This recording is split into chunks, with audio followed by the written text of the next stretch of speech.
o'zbek jamiyatida ko'p gapirilayotgan, ko'p muhokama qilinayotgan bir dolzarb mavzu xususida gaplashamiz, ya'ni mutolaa haqida, mutolaa madaniyati haqida. Mutolaa jarayonlari avvalgidan qanday farqli ravishda o'zgardi, qanday zamonaviy kutubxonalar paydo bo'ldi va qolaversa siz bilamiz 15 yil adashmasam O'zbekistonni deylik markaziy kutubxonasi bo'lgan Alisher Navoiy nomidagi milliy kutubxonani boshqargansiz. O'sha yerdagi tarixlarni bir eslasak ustoz. Mutolaa deganda hech bo'lmasam bu yerda tizim bo'lishi kerak, sistema bo'lishi kerak. Ya'ni nimanidir olishga albatta axborotni, yaqinga axborotni qaysi vosita bilan egallashga bo'lsa ham intilish bo'lishi kerak. Xuddi undan qanday foydalanish kerak degan gap. Kitob ham xuddi shunday qudratga ega-da. Ya'ni kitob tursin, undan foydalanishni yo'lini bilinglar. Chunki hozir bu soha biznesmenlar qo'liga o'tib ketdi. Endi bu yerda odamlar tarbiya qilish haqida o'ylamayapti. U asosiy fikr u emas. Qaysi guruhga qanaqa kitob sotsam bo'ladi? Yana kitobxon bor, o'qiydi, o'qigan narsani tushunadi, tushungan haqida bu narsalar yozadi. Hattoki yozuvchi yozaman degan lekin ishoralar berib ketgan narsalarni ham keyin o'zi nima qila boshlaydi. O'zi ichidan to'ldiradi.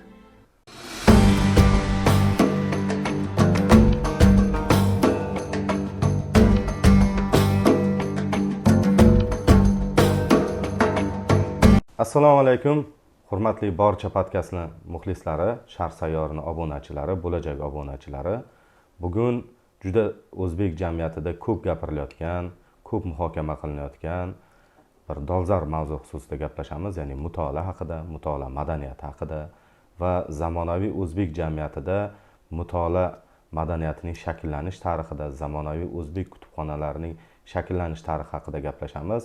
Bugun studiyamizga mana shu jarayonlarning nafaqat tadqiqotchisi, balkim shu tarixlarning ishtirokchisi, shu tarixlarning ta'bir joiz bo'lsa yaratuvchilaridan biri bo'lgan mutolaatshunos ustozimiz, sotsiologiya fanlari doktori, professor Abdusalom Adilovich Umarov domlani taklif qilganmiz. Ustoz, xonadoningizga kelganimizdan biz ham xursandmiz. Siz podkastimizga xush kelibsiz. Biz xonadoningizga xush keldik. Ustoz, bugun mutolaa haqida gapirmagan odam qolmadi desak ham bo'ladi. Hamma mutolaa haqida gapiryapti. Juda ko'pchilik mutolaa haqida tadqiqotlar olib boryapti. Nafaqat sotsiologiya, madaniyatshunoslik, pedagogika, falsafa, balkim agar imkoniyat bo'lsa iqtisodchilar ham mutolaa biznesi bo'yicha ham tadqiqotlar olib borsa ham ajab emas. Bu tabiiy hol bo'lib qoldi, chunki juda katta tijoriy sohaga ham aylanib ulgurdi bu. Hattoki mana kasblar chiqdi, book blogger degan mutolaa bloglarini yuritadigan blogerlar, jurnalistlar va hokazo. Eng avvalo ustoz, shuncha sa'y-harakatlar, shuncha urinishlarga qaramasdan nafaqat bizning O'zbekistonda, butun dunyoda ham bir juda jiddiy savol bor mutolaatshunoslikka oid. Hozirgi kunda mutolaa deganda nimani tushunish kerak? Masalan, audio kitoblar chiqdi, elektron kitoblar chiqdi yoki deylik odamlar tinimsiz oddiy, masalan deylik oldin gazeta o'qiganimizda hozir turli xil saytlarni, Telegram kanallarni, Facebook kanallarni, odamlarning shaxsiy sahifalarini ham o'qiydi va menimcha o'ylayman, insoniyat hozir butun umri mobaynida o'qiganidan ko'ra, ya'ni butun kishilik jamiyati tarixida o'qiganidan ko'ra ko'proq o'qiyapti deb o'ylayman-da. Hozirgi kunda mutolaani nima deb ta'riflash mumkin ustoz? Bu juda zamonaviy va o'z vaqtida juda murakkab savol. Sababi haqiqatan aytasiz. Bugun mutolaa haqida gaplashmagan yoki bo'lmasam kitob haqida axborot olish haqida so'z suhbat bo'lmagan davra ham yo'q, boshqa ham yo'q. Sababi bu taqdirni belgilovchi juda muhim muammolardan.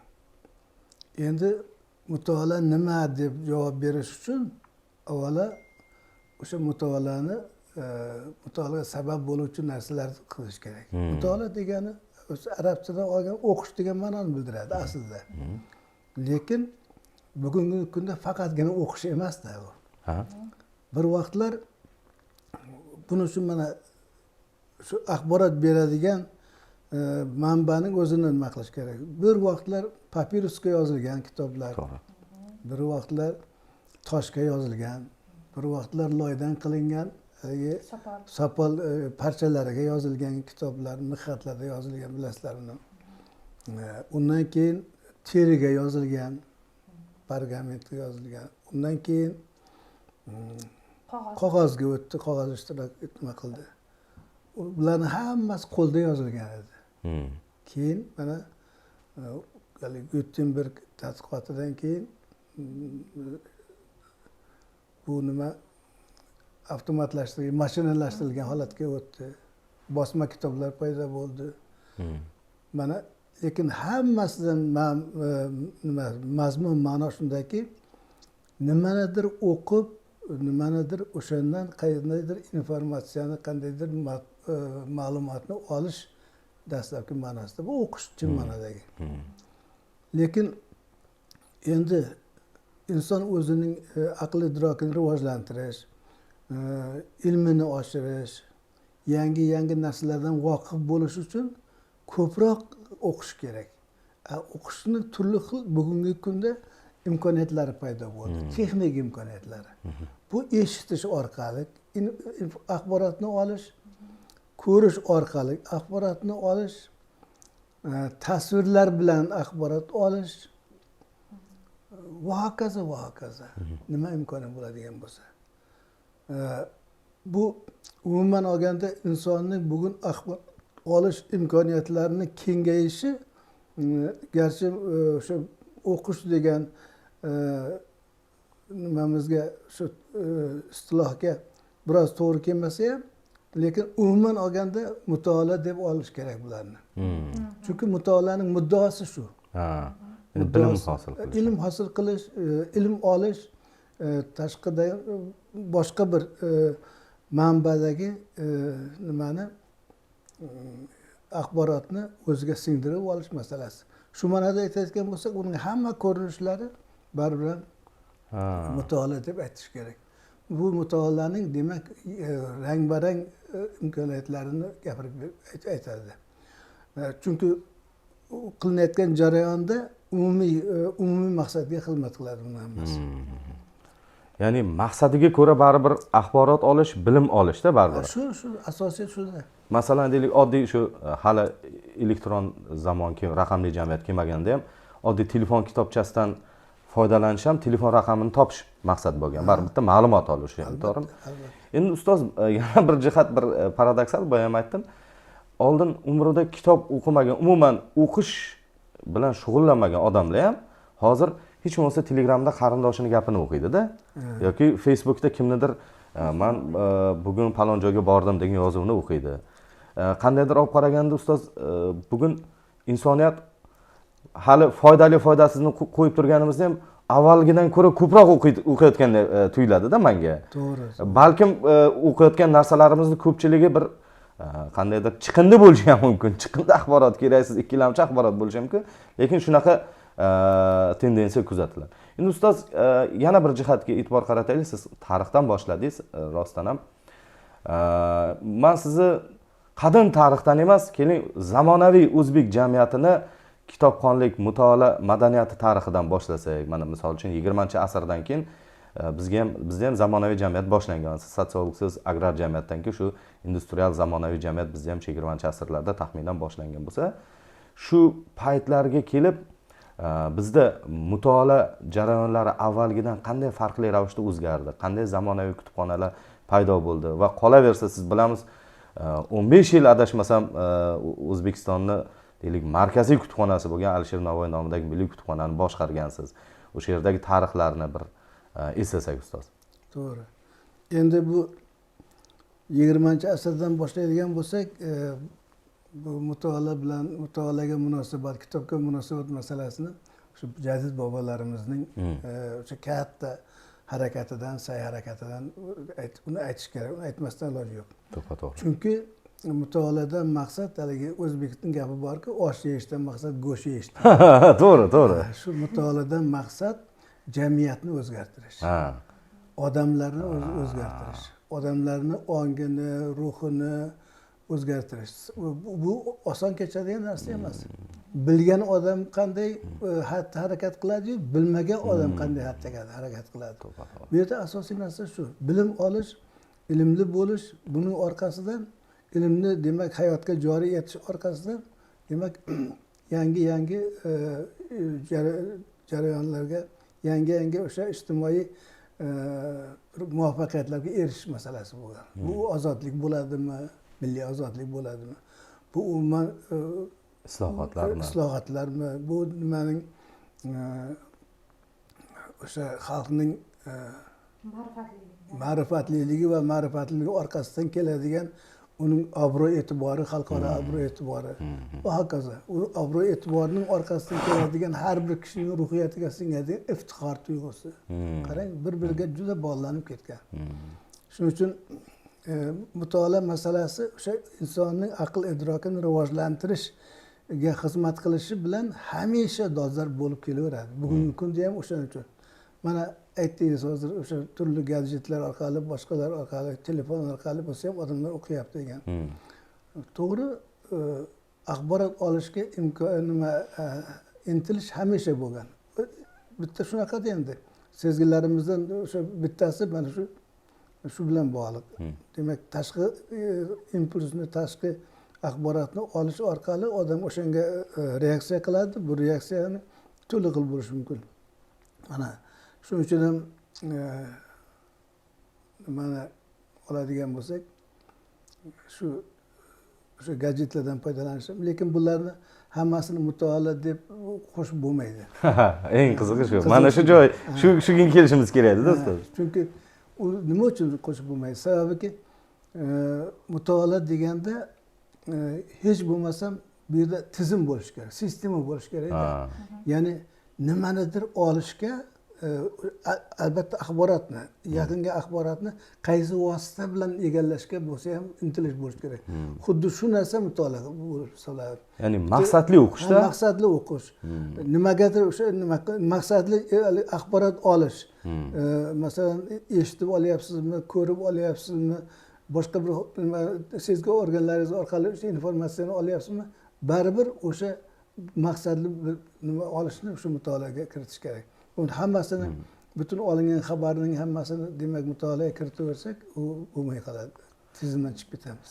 Endi ustoz, o'sha 20-asrda birinchi shu kutubxonalar, kitob chop etish bizda O'zbekiston hududida shularni ham agar endi bu xabaringiz boricha gapirib bersangiz. 19-asrda shu nima qilingan? Masalan, dastlabki haligilar bosmaxonalar paydo bo'lgan, bu yerda ham tosh bosmadan nimalar chiqarib, mana Xorazmda bu harakat yaxshigina nima qilgan, Toshkentda, keyin mana nimani Namanganda, To'raqo'rg'onda bilasizlar, Ibrat domlaning harakatlari, bular Hamzaning harakatlari ham boshqalari. Bularning hammasi o'sha vaqtdagi shu yangilikka intiluvchilar, o'sha vaqtdagi o'sha jadid bobolarimizning xalqni ma'rifatli qilish yo'lidagi harakatlar orqasidan bo'lgan. Bu mana shu bosma kitobning paydo bo'lishi mutolaa qiladigan kishilarning sonini ko'paytiradi. Oldingi vaqtlarda bu faqat tanlanganlarning ishi edi. Shu. Chunki boshqa iloji yo'q. Hammani ham qo'ldan keltirmaydi. Bitta kitobning narxi bitta hovli bilan yana ikkita sigirning puli bo'lib turgandan keyin buni kim nima qiladi? Qiyin narsa bo'lganda. Kitob haqiqatan javohir bo'lgan, kitob haqiqatan qimmat narsa bo'lgan. Masalan, shunday gap borki, Ulug'bek qaysi bir chet nimaga borganda qaytib olib kelib bittagina kitob olib kelgan ekan. Bobosiga sovg'a qilish uchun. Shunga o'xshagan narsalar ham bor, gaplar bor. Bu demak naqadar katta qimmat ekanini bildirib turadigan narsa. Amir Temurga olib kelgan narsasi bor yo'g'i kitob deb biz baholashimiz mumkin-da hozir. Qarang, o'sha paytda qanchalik qimmatli bo'lgan. Qimmatli, hammasi davr bilan bog'liq narsalardir. Xos doiralar o'qiganda demak. Xoslar o'qigan. Endi bitta qonuniyat ham chiqyapti-da ustoz. Demak, axborot olish imkoniyat vositalarini deylik, sodda qilib, vositalarining rivojlanishi kitobxonlar, mutolaa qiluvchilar doirasini kengayishiga ham olib kelar ekanda, to'g'rimi? Shu albatta ma'noda. albatta Texnik imkoniyat. shuning uchun masalan hozir aytilayotgan haligi elektron kitoblar haqida yoki audio kitoblar haqida bir xil odamlar aytadiki endi kitob emasda bu kitob bo'lgan ekan uni quchoqlab nima qilsang boshingga tegib qo'yib yotsang Ha. deyiladi. To'g'ri, bu endi bu an'anaviy shunday. Lekin axborot berishi jihatdan, kishini demak boyitishi jihatdan, qulayligi jihatdan uni ham bundan qolishadigan joyi yo'q. Odamlarda ko'nikma hosil qiladida, o'sha ko'nikma hosil qilgandan keyin shundan chiqib ketish qiyin bo'ladi. Faqat qog'ozda o'qigan narsani kitob deb, bunday olgan informatsiyani kitob o'qish deb tushunmaydida ko'p odam. Holbuki buni mening o'zim shunaqa maqmas kerak. Shaxsan men endi o'zim elektron kitoblarni ko'p o'qiyman. Ha, o'zingizmi? Ha, sababi biroz ko'zimda nima bor? Haligi kitob ko'zimni to'ldirib yuboradi, ko'proq nima qilgan qog'oz kitoblar. Shuning uchun ekranda mana katta qilib olamanda bemalol o'qiyman. Romanlarni ham o'qiyman, boshqa narsalarni ham o'qiyman. Endi ustoz, masalan, ana u ham oson. Misol uchun elektron kitobni ichidan keling, siz tadqiqot uchun kitob o'qiyapsiz. O'sha kitobni kerakli joyini birdan topish ham oson. Endi kerak bo'lsa iqtibosga ko'chirib olish oson va hokazo imkoniyatlari ko'p-da. Bu imkoniyatlarni bu endi mana sekin o'tyapmiz haligi ikkinchi holatga, haligi sun'iy aql masalasi, sun'iy intellekt masalasiga o'tyapmiz. Bu turishi bilan yordamchi sun'iy intellekt. Bugungi kunda oldingi vaqtlarda mana bizlar aspirant bo'lgan vaqtimizda faqat yaxshi bibliografiya tuzib olish uchun kamida 6 oy vaqtimiz ketardi. Chunki borib kutubxonalarda kartotekalarni titib boshqa qilib izlaysiz. Bu oson narsa emas. Juda katta massivning ichidan o'sha topib olasiz. Bugungi kunda bitta dissertatsiyaga kerak yo bir tadqiqotga kerak bo'lgan butun o'sha nimalar bibliografiyani uzog'i bilan 3-4 kunda yig'ib olish mumkin. Hattoki undan ham keng ma'noda. Boshqa tillarda ham. To'g'ri. Bu juda ham qulayliklar beradi. Keyin ikkinchi tomondan saraka puchakka chiqarishga ham o'sha bu yordam beradi. Ha, saralashda ham, saralab ham beradi. Saralab beradi. Juda endi bu yildan yilga kundan kunga yaxshilanib ketayotgan narsa.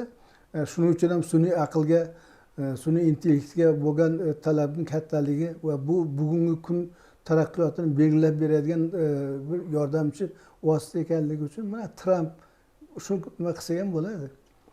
500 milliard dollarni shunga ajratmoqchi. To'g'ri. Xuddi shu masalaga masalan Yevropa ittifoqi ham juda katta pul mablag' ajratmoqchi bo'lyapti. Aynan sun'iy intellektni rivojlantirish masalasiga. Endi o'ylashingiz mumkinki, masalan, nimada Amerikada xo'p endi Elon Musk bo'lgani uchun u nimani shunaqa deb uni tortayotgan bo'lishi mumkin, Trump deb. Yo'q. Dunyoning tendensiyasi shundan iborat hozir. Xitoy ham o'zini 2 ta uchta sun'iy intellektdan chiqardi. Bu uzr gapingizni bo'ldim, meniki ham sal besabrroqman-ku.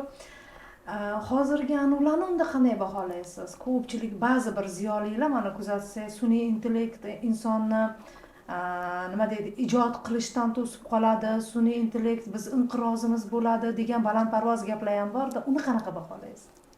Endi yangilik hamisha o'zining qarama-qarshiligiga duch kelgan, hamisha.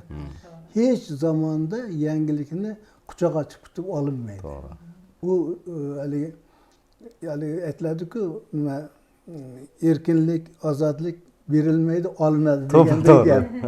Bu ham xuddi shunday. Har bir jamiyatdagi har bir yangi erishilayotgan cho'qqiga mashaqqat bilan chiqiladi. Bu ham xuddi shunday qarama-qarshiliklar birligi va dialektikada.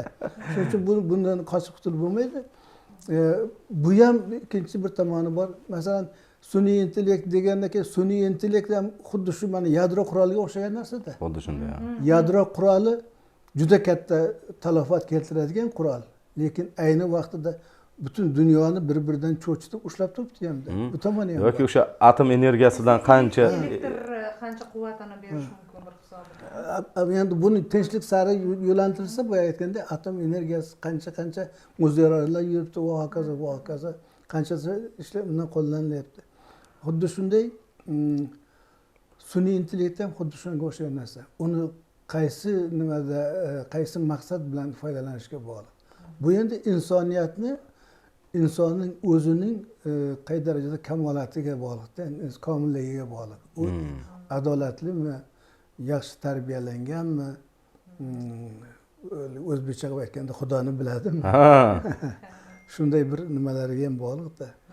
ustoz o'sha boyagi savolga yana qaytamiz. Keling, kutubxonachilik tarixini 20-asrdan birinchi O'zbekistonda zamonaviy tipdagi kutubxona qachon, Alisher Navoiy kutubxonasi o'zi qachon ochilgan? Shu bo'lmasam men uzoqdan kelmaylikda Alisher Navoiy milliy kutubxonasi. Milliy kutubxonasidan boshlab. Endi Alisher shu O'zbekiston Respublikasi davlat kutubxonasi bo'lgan. Oldinda buni nimani 48-yilda bu kutubxonaga Alisher Navoiy nomi berilgan. Asli o'zi bu Alisher Navoiyning 500 yilligi munosabat bilan berilmoqchi bo'lgan fikrlar bo'lgan, lekin urush boshlandi, boshqa qilib ketib, bu masala 48-yil bo'ldi. 48-yil Alisher Navoiy kutubxonasiga bobomizning nomlari berilgan. Bu kutubxonaning tarixi esa mana bu yil 155 yil bo'ldi. 1870-yil tashkil qilingan.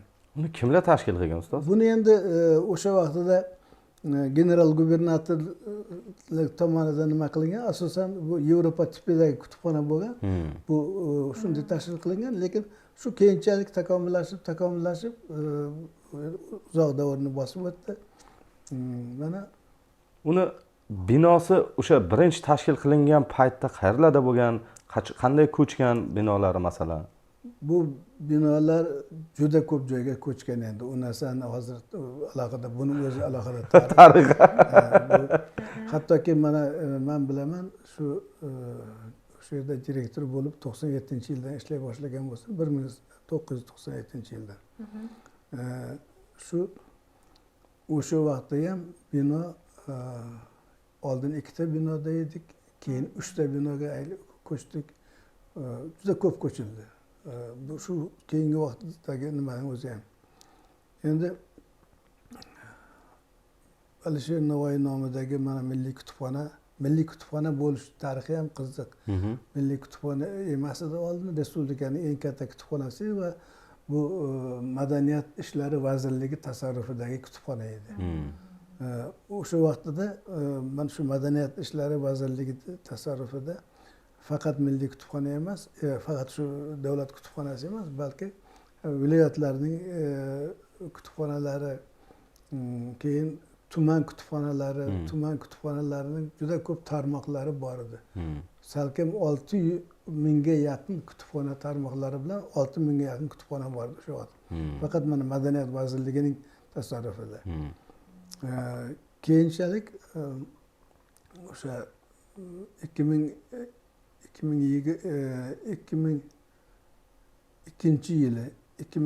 yili oldin prezidentning ilmiy tadqiqotlarini rivojlantirish haqida bir 20-fevralda nimasi chiqdi, farmon chiqdi. Farmondan keyin o'sha 2002-yil 12-aprelda Vazirlar Mahkamasining qarori chiqdi. Alisher Navoiy nomidagi O'zbekiston Milliy kutubxonasini tashkil etish to'g'risida. Shundan boshlab mana milliy kutubxona tashkil etildi. Milliy kutubxona tarkibiga o'sha vaqtdagi alohida bo'lgan Respublika fan texnika kutubxonasi bor edi. Alohida kutubxona edi. Kutubxona tarkibiga qo'shildi va kitob palatasi bor edi. Alohida Respublika kitob palatasi, u ham milliy kutubxona tarkibiga qo'shildida. Demak, 3 ta tashkilotdan, 3 talik madaniy muassasadan bitta yagona O'zbekiston Milliy kutubxonasi hosil qilindi. Hozir shu milliy kutubxona ustoz, shunda O'zbekistonda shu qo'pol qilib aytganda kitobxonlik mutolaa bo'yicha siyosatini ijrochisi sifatida, ijro organi sifatida ko'rsatish mumkinmi shuni? Bu endi bunaqa deb aytib bo'lmaydi-yu. O'z mana xuddi shu jarayonlarning boshida turgan muassasa sifatida ko'rsatish mumkin. Koordinatsiya qiladi. Koordinatsiya qiladi. Bu undan tashqari respublikadagi hamma kutubxonalar, boshqa idoralarning boshqa vazirlik va idoralarning kutubxonalari ham metodik jihatdan, uslubiy jihatdan milliy kutubxonaga nimadan yordam oladi. Milliy kutubxonada tashkil etilgan mana shu kutubxonashunoslik bo'yicha, kitobshunoslik bo'yicha amalga oshiriladigan ishlar, qilinadigan ishlar boshqalarga ham o'sha yoyiladi. Bu endi yagona davlatda bo'lgani uchun. Undan tashqari mana keyingi vaqtda shuna bir narsani tushunarli bo'lish uchun aytib o'tib ketishim kerak. 2006-yilda respublika aholisini axborot kutubxona bilan ta'minlashni tashkil etish to'g'risida prezidentning qarori chiqdi.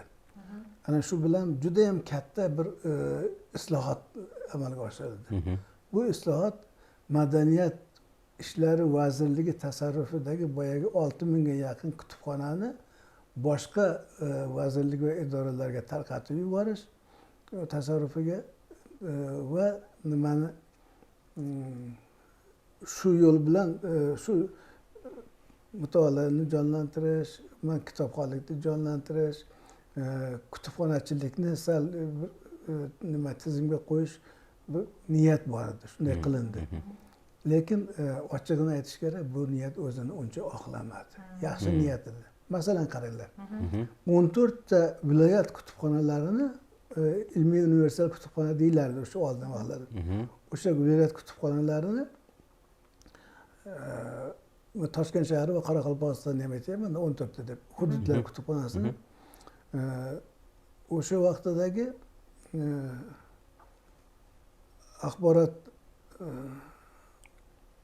axborot agentligiga berildi. Bundan maqsad nima edi? Chunki bu agentlik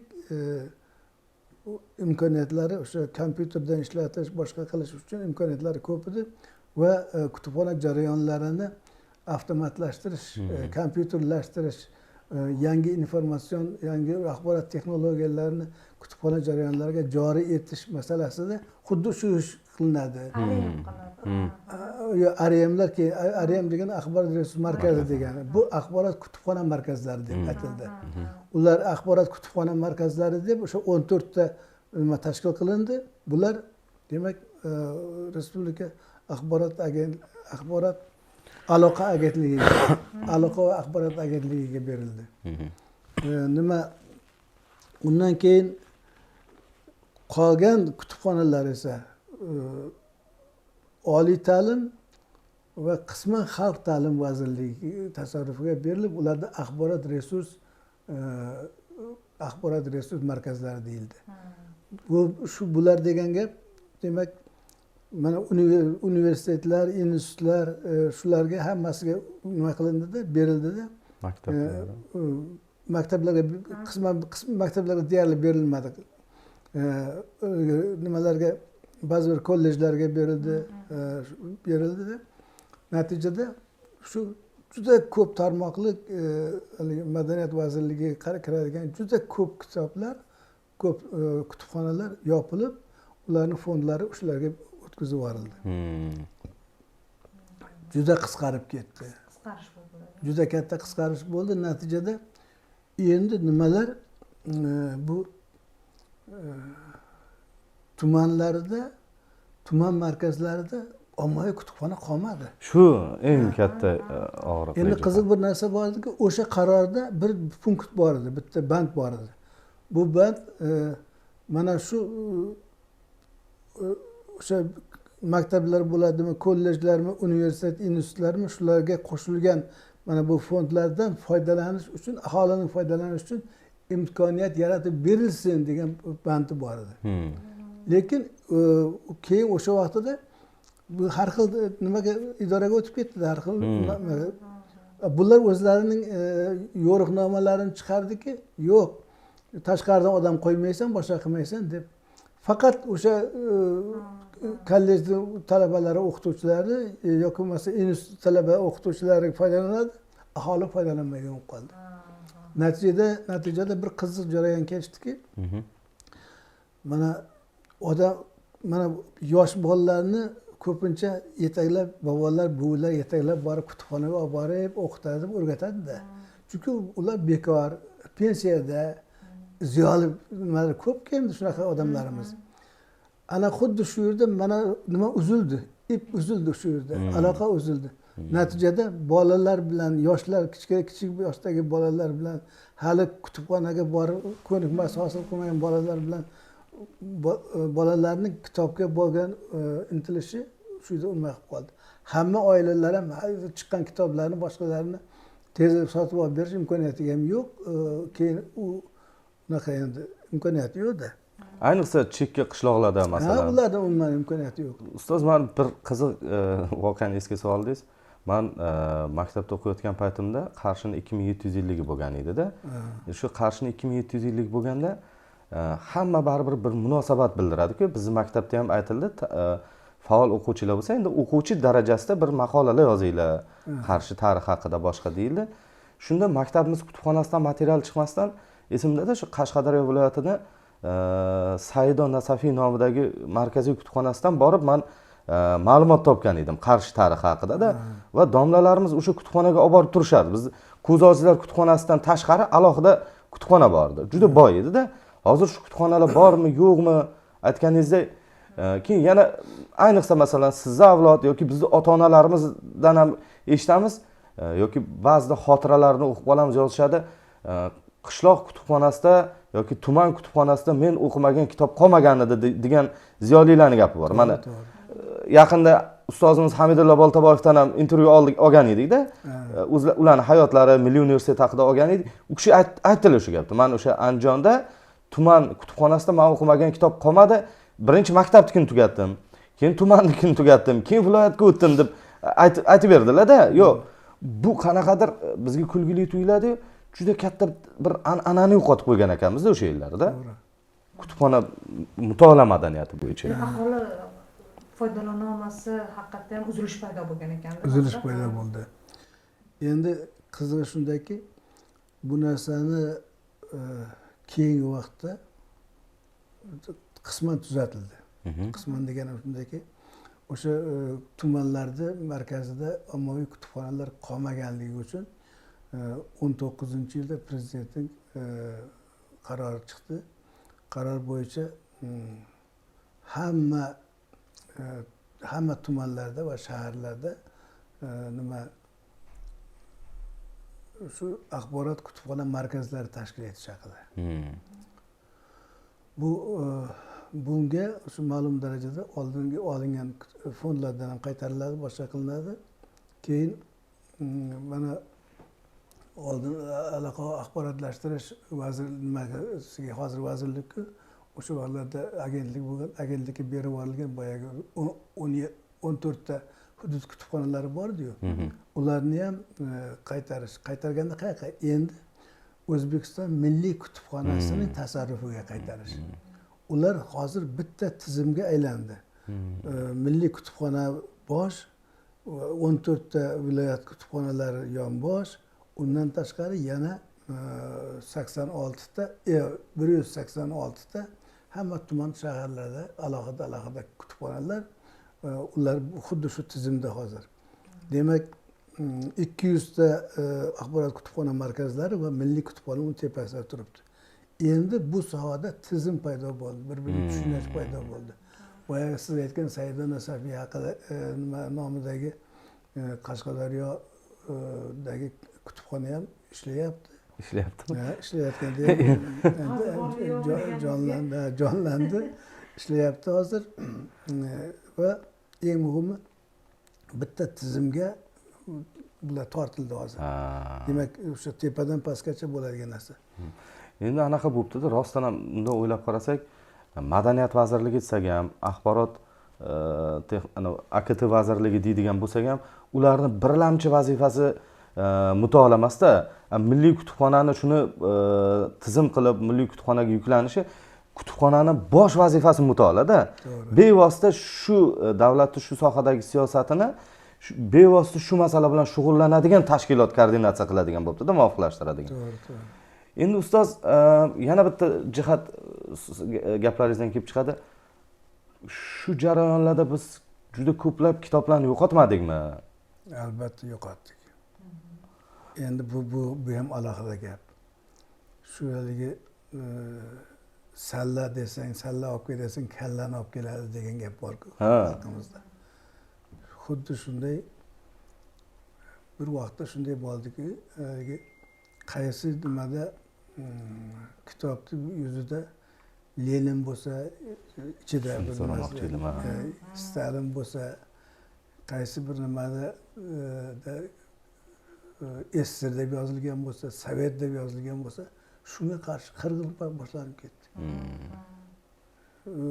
Mana shu 97-yilda men keldim, Milliy kutubxona, keyin Milliy kutubxona, o'sha davlat kutubxonasiga direktor bo'lib keldimda, shunda endi yuragimdan sezib yuribman, shunaqa narsalar boshlanib ketgan. Bizga ham kelishadi, yo'q qilinglar, boshqa qilinglar deb. Xo'p deyman. Birinchi aylanib chiqib o'rgangan narsam shu bo'ldi. Milliy kutubxonaning yoki respublikaning bosh kutubxonasining funksiyalariga, vazifalariga shu narsa kiradiki, bu yerda uning g'oyaviy ideologik jihatdan, mafkuraviy jihatdan qanday bo'lishidan qat'iy nazar, u ilmiy tadqiqotlarga, boshqaga manba bo'ladigan nimalarni albatta saqlab qoladi. To'g'ri. Usiz iloji yo'q-da. Shuning uchun men endi uncha-muncha kitob bilan shug'ullanib yurgan inson sifatida bu narsani bilardim va keyin shu qanday chap berish yo'llarini qidira boshladim. Bo'lmasam hali men shu respublikaning eng katta kutubxonasidan ham olib chiqib ketishni, qog'oz qilib makulaturga topshirib yuborishni xohlashadi. Shunda bizni qoidamiz bo'yicha shunaqaki kamida ikkitadan nusxa nima qilish kerak, saqlanish kerak. Endi bir vaqtda ko'proq olingan nimalar ham bor ekan, o'shanaqa narsalar. Xullas juda kuchli taftish qildik. Taftish qilib uzoq davom etdi, oson emas, juda katta fond. Nimani taftish qilib, o'sha ortiqcha nimalar, ekzemplyarlarni, nusxalarini va keyin nimani qildik. Lekin Lenin tomi ham, Marks tomi ham, boshqalari ham hammasi o'sha manba sifatida juda ochiqqa qo'yib qo'yilmaydi, ma'lum nimada saqlashga e'tibor berganmiz. Ustoz, uni qanday erishdingiz? Chunki u payt mana Ulug'bek Hamdam degan domla borlar, yozuvchimiz borlar.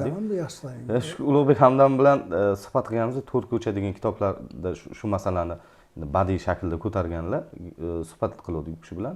U kishi ham aytdilar, shunaqa kitoblarni kutubxonalardan o'qitish masalasi ko'tarilganda juda katta bosimlar bo'lgan ekan. Baribir odamlar bilib bilmay ham olomon kayfiyati bilan shunaqa tozalashlar bo'lgan ekanda. Siz qanday kuchingiz yetgan ustoz shuni saqlab qolishga? Bu mening kuchim emas, bu yerda kuch jamoaning kuchi. Nima uchun? Chunki Milliy kutubxonaning o'sha kutubxona haqiqiy kitob o'sha mutaxassislari bu nima ekanligini, Milliy kutubxonaning yoki bo'lmasa umuman mana shu respublikaning bosh kutubxonasining kitob xazinasi qanday bo'lishi ekanligini juda yaxshi biladi. Ular tajribasi ham boshqasi ham bor va dunyoda keyin kitob saqlashning nimalari bor-ku, standartlari. Ularni yaxshi biladigan kishilar. Shuning uchun o'shalarning imkoniyatlaridan foydalanganman. Lekin agar men o'zim ular tarafda bo'lganimda buni hech kim saqlab qola olmasdi. Shuning uchun shunaqa nima qilganmiz. Yo'q, masalan, mafkuraviy shantajlarga uchramaganmisiz? Sen marksistsan, eskilik tarafdorisan degan. Endi bu kitobga uncha bu kutubxonaga bunchalik nima qila olmasdi, chunki endi baribir ham markaziy kutubxona. Markaziy kutubxona.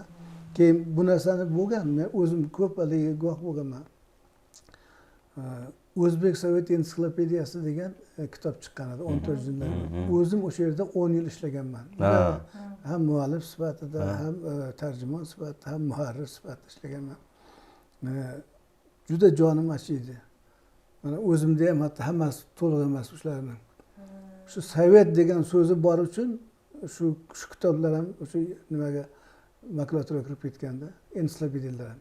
Yoki masalan darsliklar, boshqalar shunday o'sha vaqtida boya gapda endi salla ol desang kalla ol qilib bir og'iz tepadan umuman kitob ko'rmaydigan biz rahbar hokim bitta kelib bu yoqqa buyruq beradi, qilasan deydi. Buni yo'q, endi men bitta masalani aytmoqchiman. Masalan, deylik, o'sha O'zbekiston SSR ensiklopediyasini aytyapsiz. Bir ustozimizda bor ekan shu ensiklopediya, faylasuf ustozimizda. Yaqinda bir masala ko'tarildi. O'zbek falsafasi tarixini yozish, ya'ni endi qadimgi davrlari bor. Mana shu 20-asrdagi mana hamma bilgan Ibrohim Mo'minovlar, Muzaffar Xayrullayevlar, Erkin Yusupovlar, masalan, shu yosh katta ustozlarimiz haqida gap ketganda, shunda endi biz yoshlar u odamlarning qo'lida o'qimaganmiz, bilmaymiz, tanimaymiz. Yosh katta ustozlar ham bilgani bilan og'zaki ma'lumotlarda aniq manba yo'q uni yozadigan. Keyin o'sha ustozimizdan o'sha kitoblarni olib, o'sha ma'lumotlar asos, chunki nima desangiz biz inkor qilamizmi, inkor qilmaymizmi? 20-asr bizning tariximiz, o'sha mustamlaka davri bo'lsa, biz o'sha davrda yashaganmiz. Bizni tariximizning ajralmas qismi, xohlaymizmi yo'qmi? Albatta. Probel bo'lib qolgan hozir. Masalan, gapirish probel qanday? Masalan, deylik, butun ustoz jahonda ham ko'p kutubxona standartlari bo'yicha ko'p xalqaro tajribani ko'rgansiz. Butun dunyoda ham masalan, men o'ylayman, Gitlerning Mein Kampf'i kutubxonalarda saqlansa kerak. Saqlanadi. Men o'zim mana chet ellarga borganda shunga e'tibor berganman. 97-yili nimaga bordim? Yo'q, 97-yil ekan. Daniyaga bordim. Shu Daniyaga borganimda kutubxonasiga bordim. Shunda ko'rdim va qiziqdim. Mein Kampf bormi dedim. Bor. Karl Marx bormi? Bor. Lenin bormi? Bor. Yana xuddi shunday qiziqdimda. Keyin o'zimizni nimalarimizga haqida ham qiziqdim. Hatto shundayki, Karimovning ham ba'zi kitoblari bor ekan. Kichkina kitoblari o'sha edi. Hali masalan bizning mamlakatimiz juda nima qilgan emas, 97-yil deyapti. 97-yil. Hali ko'p kitob yozilmagan o'zidek. Yozilmagan. Tasavvur qiling. Tarix sifatida qolish kerak edi, domla. Ana shuni tushunish kerak-da. Bu masalan boyagi yana o'sha atom nimasiga qaytamizda. Atomdan qanday foydalanish kerak degan gap. Kitob ham xuddi shunday qudratga ega-da. Ya'ni kitob tursin, undan foydalanishni yo'lini bilinglar. Odamlarga shunaqa manba tursin. Endi qiziq, bu juda bugungi kunda gap emas, juda qadimdan bor. Masalan, nima qadimgi vaqtda kitob yozish masalasiga sal qo'rqishgan. Kitob qilib yozish masalasi ba'zi narsalarni. Nima uchun desa, u kitob har kimning qo'liga tushishi mumkin. Yaxshi odamning ham, yomon odamning ham qo'liga tushishi mumkin degan. Shuning uchun kitoblarni va muhim, juda muhim sir bo'lgan narsalarni kitob yozib, kitob orqali emas, balki avloddan avlodga, ustozdan shogirdga, ishonchli odamdan, ishonchli ustozdan, ishonchli shogirdga og'zaki o'tkazish masalasi, yetkazish masalasi bo'lgan. Shunday qilib juda katta ilmiy kashfiyotlar ham, boshqa nimalar ham, juda katta sirlar ham kitobga tushmasdan nima qilingan. Kitobdan qo'rqish algisi bo'lgan. Qog'ozga ishonmayman degan. Chunki bu har kimning qo'liga tushishi mumkin deganda. Bunda ham yo'q, rezon bor-da. Jon bor-da bu gapda ham. Yo'q, masalan, haqiqatan o'sha bilimni har xil, masalan, yovuzlik maqsadida ham ishlatish mumkin-da. Hamma gap shunda. O'sha yovuzlik maqsadida ishlatib qo'ymasin deb ishonchli odamlarga yetkazgan. Ishonchli ustoz, ishonchli o'zining shogirdiga yetkazgan. Bu nima qilib juda ham muhim narsalar. Endi ustoz, agar shu xotirangizda bo'lsa, shu siz o'sha juda katta fondni asrab qolgan jamoani aytdingiz o'zingiz bilan birgalikda. Agar xotirangizda bo'lsa, o'sha bitta ikkita shu fidoyi insonlarning ismlarini eslab ketsak, shular ham tarix bo'lib qolsin yoshlarimizga. Kimlarni masalan keltirasiz o'sha paytda siz bilan tengma teng siz bilan yelkadosh bo'lib shu kitoblarni asrab qolishga yordam bergan shu kutubxonachilardan. Endi bu o'sha vaqtida mani movinim bo'lardi. Hozir ham hayotlar, umrlari uzoq bo'lsin. Maminova Irina Zakirova degan. Ilmiy ish bo'yicha. Keyin o'sha vaqtida nimani Noyob Nodir fondining mudiri bo'lib ishlagan Rahim aka Fayzullayev degan, O'zbekistonda xizmat ko'rsatgan madaniyat xodimi bo'ldi. Bu ikkovlar ham O'zbekistonda xizmat ko'rsatgan madaniyat xodimi. O'zim harakat qilganman shularni nima qilishga. Keyin o'sha vaqtlarda nima qilib rahmatli bo'lib ketdi. Mana u ham mo'g'inimizda kutubxona xizmat ko'rsatish bo'yicha mo'g'inimiz Umarbekova degan mo'g'inim bor qaraganda. O'lmas Umarbekovni singillari ishlagan. Qariyb siz bilan familiyadosh bo'lgan ekanlar. Juda ajoyib nimalar. Keyin ko'p endi bular juda nimalar. Fidoyi insonlar baribir. Keyin ustoz yana bitta jihatda aytmoqchiman, masalan, kitobni g'oyaviy jihatidan ham tashqari, masalan biz hozir yashaymiz, hozirgi kunda kitob bizga qadrsizda. 500 yildan keyin 2025-yilda kitob qanday shaklda bo'lgan degan savolga javob berish uchun ham kitob saqlanishi kerak edi, hech bo'lmaganda. To'g'rimi? Albatta, endi yana bitta jihatdan so'ramoqchi edim ustoz. Transformatsiya jarayonlarini, ya'ni o'zgarish jarayonlarini gaplashdik.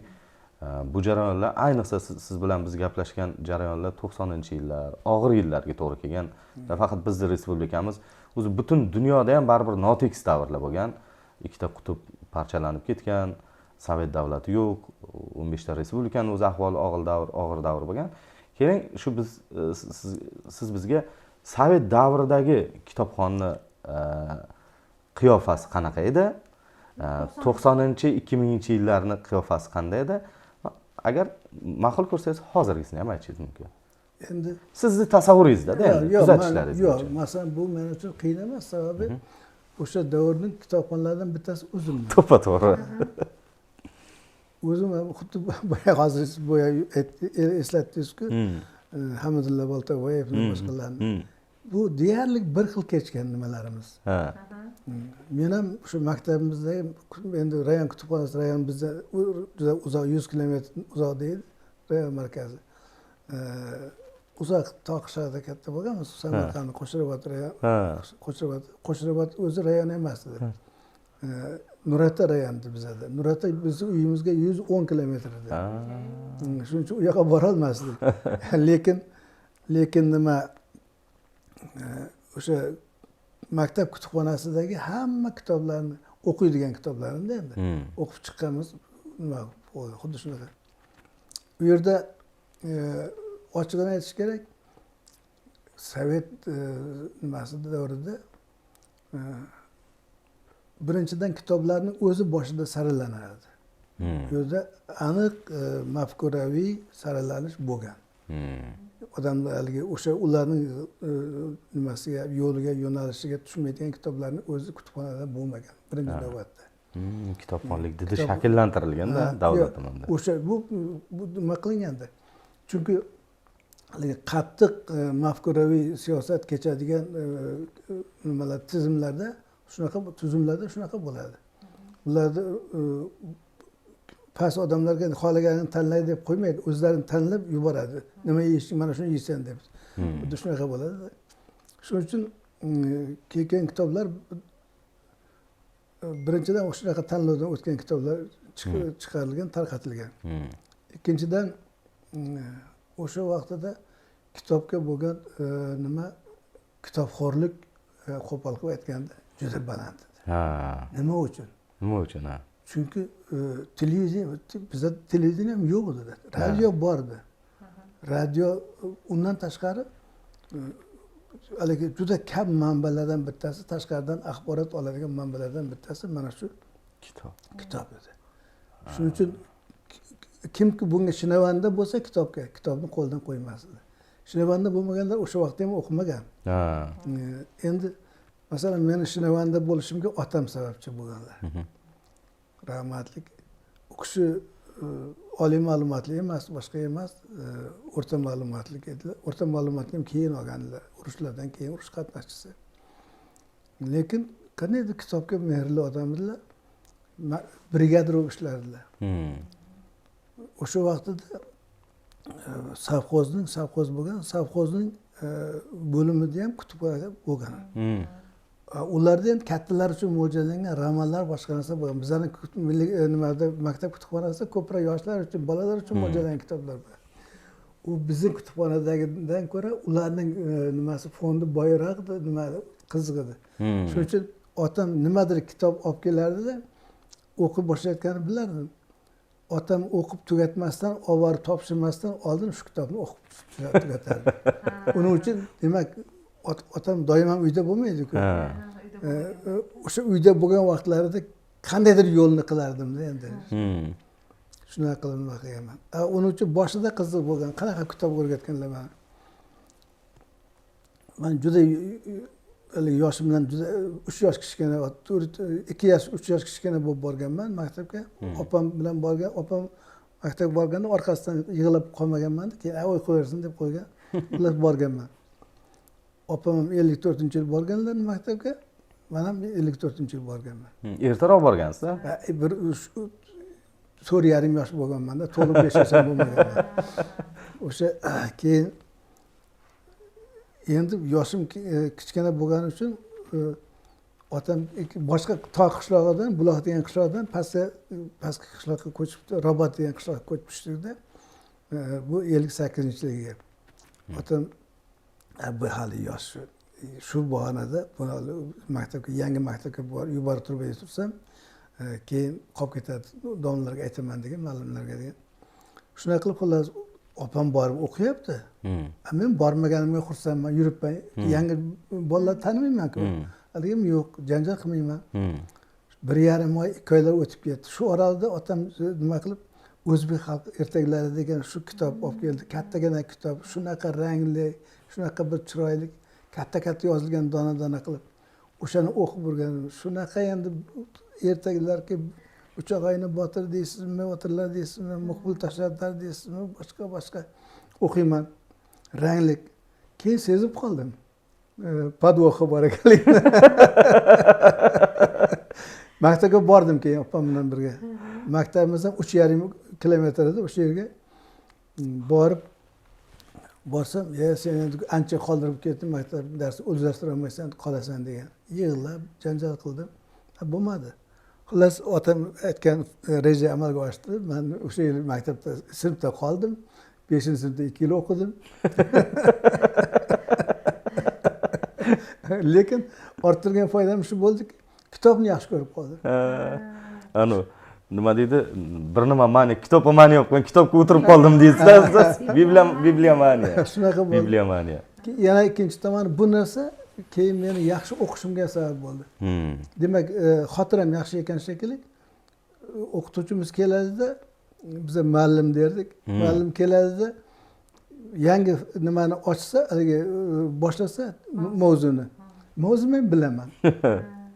Shunday bilgir bo'lib ketdik. Shundan 5-sinf 2-chi qayta o'qigandan keyin a'lochiga aylanib ketdim. Maktab medal bilan bitirdim keyin. Shunaqa bo'lganda. Endi ustoz 90-yil hozir anaqa edida, men eslayman, biz endi maktab davrimiz rostdan 90-yilga kelgan, to'g'ri kelgan, 96-yil maktab borganman. Biz tarbiyachilarimiz bo'lardi, ya'ni o'qituvchi emas, biz yurish turishimizga qaraydigan endi ko'z ojizlar internatda o'qiganman. Shu tarbiyachilarimiz masalan obed tushlik paytida birinchi, ikkinchi ovqat bo'lardi. Birinchi ovqatni tarqatib bo'lgandan keyin bolalar yeb olish kerak-ku.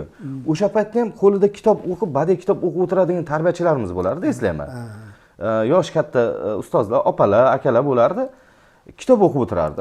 Keyin yana ikkinchi bolalar yeb bo'ldim, ikkinchi ovqat tarqatardi. Shu hattoki shunaqa ediki, bizga ham o'qib berardi. Bizga ham o'qib beraverardi. O'zi ham yig'ib ana darsdan keyin, boshqadan keyin nimagadir siz aytganingizdek o'sha sovet davrida shakllangan kitobxonlarda ularda vaqt o'tkazish mana birinchi ovqat bilan ikkinchi ovqatda zerikmaslik uchun kitob o'qib o'tiradida. Shunaqa chizgi bo'lgan. Men kuzatganman-da. Keyinchalik bu qanday biz bu narsani yo'qotib qo'ydikmi? 90-yillarga kelib qanday o'zgardi? Yo'q, qo'shimcha narsalar kirdi-da. Mana masalan radio, televideniya boshqa kuchayib ketdi. Hozirgi vaqtda mana shu yerga bitta televizor qo'yib qo'yadi. Nimani qo'ysa qo'yib qo'yadi, sizni band qiladi. Xayolingiz oladi, eshitishga majbur qiladi, ko'rasiz, boshqa qilasiz. Yoki boshqa narsalar. Serial ko'rdi keyin. Shunaqa narsalar-da. To'g'ri aytyapsiz. Masalan, hozir shu meni maktabimning oshxonasida ham balkim televizor qo'yib qo'ygandir. Balkim katta ehtimol bu gapingiz to'g'ri ustoz. Shunday. Endi ustoz yana bitta narsa so'ramoqchi edim. Ko'p ustozlardan shu masalani so'raganman. Sovet davrida kitob nafaqat gazeta, jurnal, kitobga obuna bo'lish degan narsa bo'lgan ekan. Shu masalani ham bir qiziq edi ular. Endi gapning ochig'i kitob obro'y edi. Uyingizda ochiqchasiga shunaqa agar masalan jahon adabiyoti tursa agar qaysi bir odam edi, u juda boy edi. Jahon adabiyoti bitta mashinaning puli edi-da. Bitta yengil mashinaning puli edi. Shu to'plamini haqiqatan shunaqa sotganlar ham eshitganmiz. Endi xalq orasida o'zaro bir-biriga kitob sotganda. Kitob sotganlar. Chunki nima bu birinchidan olish qiyin edi. Bo'lmasam kitoblarning tiraji katta edi juda ham. Shunday bo'lsa ham nima aholi ham ko'p bo'lganda. Aholi ham o'sha bu prestij deymiz-ku, prestijga aylanib ketdi-da, kitob saqlash, kitob o'qish. Shuning uchun ko'p odamlar o'sha vaqtda ham bo'lgan. Faqat mebel sifatida saqlab, ichida bitta ham o'qimaydigan ochilmaydigan. Ichida buyumlari terib qo'yamiz-ku. Xuddi shunga o'xshagan. Kitob shu darajadagi modaga chiqqanda. Shunaqa. Urfga qoyil. Shunaqa edi-da. Qishloqlarda ham bo'lganmi ustoz? Qishloqlarda bu narsa bo'lmagan, lekin shaharlarda mana nimada imkoniyat bor joyda bo'lgan. Keyin abonementlar bo'lardi. O'shani so'ramoqchi edim. Abonementlar hamma ham abonent ola olmasdi. Partiya sovet xodimi bo'lish kerak edi, birinchidan abonement olish uchun. Boshqa abonement kelgandan keyin o'sha bo'yicha keyin kitob kelardi, olinardi. Men ham bitta ikkita kitoblar olganman endi o'sha vaqt abonent bilan. Lekin ko'p emas. Talabaligingizda ham olmagansizmi shu obuna bo'lar ekan-ku, 1 yil oldinmi e'lon kelar ekan kitob magazini deydi. Bo'lardi. Endi imkon bo'lmaganda birinchidan u ham pul-ku. Qimmat bo'lganda. Qimmat edi, anchagina. Lekin nima ikkinchidan nima uni ham imkoniyati bor odam qilardi-da. Keyin uzoq vaqt pochtalarda o'chirib turish kerak edi, navbat turish kerak, abonent olish uchun. Endi har kimning ham nimasi bo'lmaydi. Olgancha olganmiz. Keyin biz o'rgangan narsamiz o'sha kutubxonaga o'rgangandan keyin mana shu hozirgi Navoiy kutubxonasi o'sha boshqa bir joylarda edi. Ular bu binolar buzilib ketdi. O'sha yerlarga talaba vaqtimizda faqat borib, faqat kechgacha yopilgancha o'tirib o'qiganmiz-da. Shunisi bor. Shuning uchun ular har xil kechgan.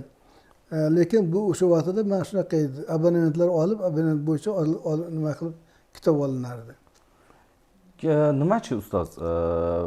Endi mana gazeta, jurnal masalasi ham. Endi gazeta, jurnallar bilasizmi, mana nimaning oxirida o'sha SSRni tugashi yaqinlashib qolgan vaqtlarda gazeta, matbuotning obro'yi shunaqa ochib ketdiki, chunki ozroq bo'lsa ham oshkoralik paydo bo'ldi-da. Perestroykada qayta qurishdan keyin oshkoralik degan narsa bo'ldi. Odamlar ko'ngildagi gapni yoza boshladi. Keyin sal yumshadi-da, yumshagandan keyin haligi nima shunaqa gapga intiqlik juda katta ekanda, bu yangi bir buloq bo'lsa, suv bo'lsa borib ichgingiz keladi-ku. Xuddi shunaqa. Mana o'zimizni mana O'zbekiston adabiyoti va san'ati gazetasi salkam 1 million tirajda chiqqan. Katta haftalik gazeta bilasizlar. Boshqa gazetalar ham hammasi tiraj juda baland edi.